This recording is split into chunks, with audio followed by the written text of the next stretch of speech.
Yun, at dahil napaibigang bunte sa humba, ay di ating pagluluto ng humba. Aray, bumili ako ng kalahating ulo ng baboy at saka pinadagdagan ko ng kalahating kilong kasim para naman may kaunting laman.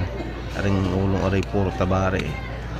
Tapos pagdating din sa bahay, dinilinisan ko na. Yan, kita nyo naman. Ayan ang ulo.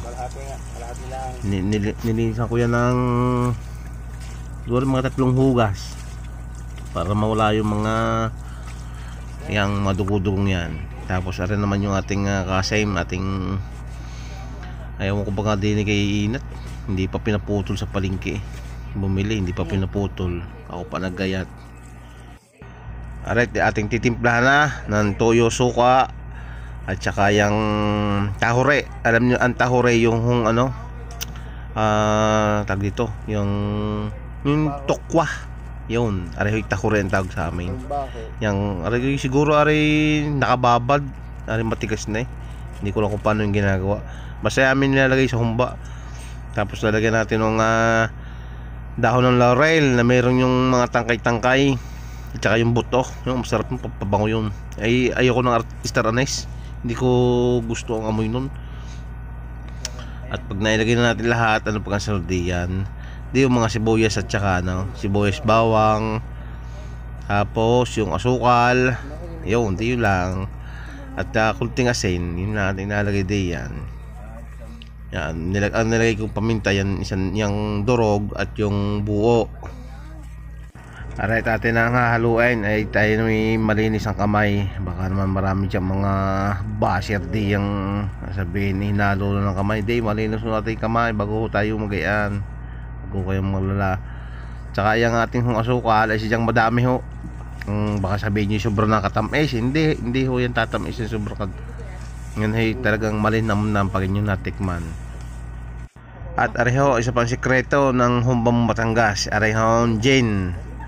Yan natay kaya nilalagyan ng gin ay pampatagal ng panis. Yun, hindi ko lang alam, basta comment nyo na lang kung bakit. At ilalagay na natin sa ulingan. At matagal yan, mga 3 oras ko niluto eh. At aray, pinahabulan ko ng asin at aray yung pineapple juice. Yan, nakalimutan ko ilagay, butit naalala ko na hindi pa masyadong nakulo.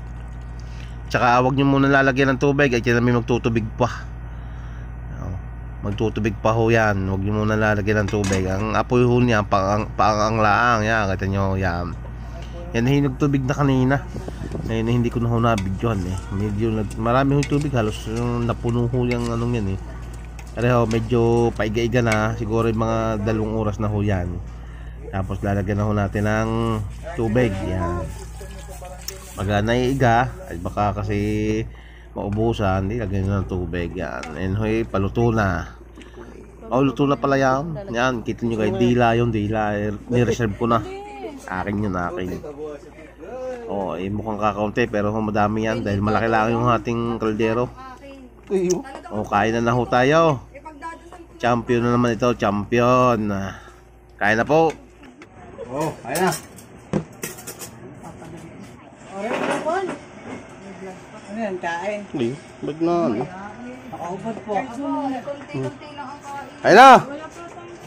Thank you Lord! Doon sa loob ko nung chop. Nandoon yung yaps doon.